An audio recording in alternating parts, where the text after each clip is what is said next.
Lost and Running's the best sprinter I've trained. He's a big, powerful, fast horse. For those who want to doubt him, I get it. He hasn't been overly impressive these first 2 runs, but when he goes to the races on Everest Day, he'll run the best race of his preparation. I mean, the race itself was a real headline race. For me, honestly, is the fact that we're having the crowds back. It's the very best against the very best, both man and rider. Can Lost and Running win? You never know. Horses stand up on the big day, and the big day is going to be for Lost and Running on TAB Everest Day.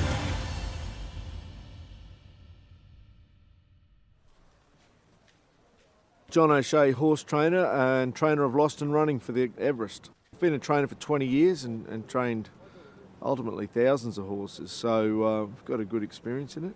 The first time we thought he had something special, we always knew he was a nice horse, but at his first race start he broke the track record, so fair indication that he had something to offer. Lost and Running, he kind of burst onto the scene when he was winning by big spaces. Lost and Running is different class in the last. Lost and Running, how cosy with that. He looks like a horse that's still maturing, but you could just see something in him that he's got that little bit of an X factor. So the beauty of having the slot is that we've had to have no pressure on us to perform ultimately or have him at his top early in the season. So we've just brought him along steadily with the view to having him ride on the day and running his best race of the preparation in the Everest. So it's been a good scenario for the horse and an easy manner for us to train him. Lost and Running this preparation's been interesting. The lead-up races, they're important, but it's grand final day you want to peak. The first up run, we had a lot of rain, the track chopped out, and it was certainly advantageous to be near the inside. And the way the race panned out, he got out on the wrong part of the track, and it was very shifting. Hugh Bowman looked after him.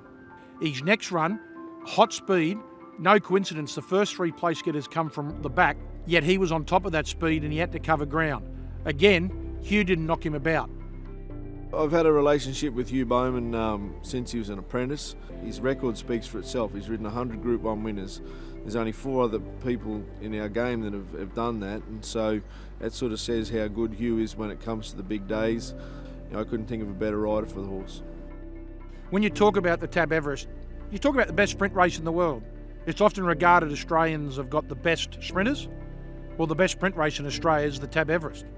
Chances in the race for mine have always been Masked Crusader because, you know, he's a talented horse, going to be trained to the minute. Classic Legend is an absolute champion and his trials this time in have been first class and he obviously is going particularly well. So those horses that are just going to be off the speed, that have got good winning strike rates at 1200 metres at Randwick, they're the 2 to beat.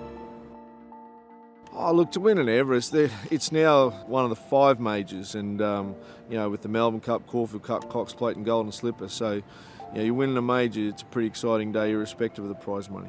If I was to win an Everest, it'd be the #1 achievement of my career. I think it's going to be a really even race. I think Lost and Running is a genuine top 4 chance. Very excited about his prospects. Can Lost and Running win? He can win. I might not be backing him this year.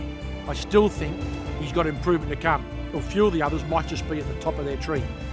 For those who want to doubt him, I get it. He hasn't been overly impressive these first 2 runs, but I've got him where I want him. I wouldn't change anything. When he goes to the races on Everest Day, he'll run the best race in his preparation.